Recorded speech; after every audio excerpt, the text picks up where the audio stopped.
ગુજરાતના લોકલાડીલા સિંગર એવા નેહા સુથારને તમે બધા ઓળખતા જ હશો। નેહા સુથારે વિજાપુર ગ્રામ પંચાયતમાં ભાજપ પક્ષ તરફથી ટિકિટ મળી હતી અને તેમની જીત પણ થઈ છે। અને બીજી બાજુ ઉનાનગર ગ્રામ પંચાયતમાં રાજલ બારોટની જીત થઈ છે। રાજલ બારોટે 2013 મત મેળવીને પોતાનો વિજય મેળવ્યો છે।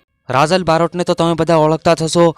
રાજલ બારોટ એટલે ગુજરાતમાં બહુ મોટું નામ છે, પોતે એક સિંગર છે અને મણિરાજ બારોટની દીકરી એટલે કે રાજલ બારોટ। અને બીજી બાજુ લોક સાહિત્ય કલાકાર એવા માયાભાઈ આહિરની દીકરીની હાર થઈ છે।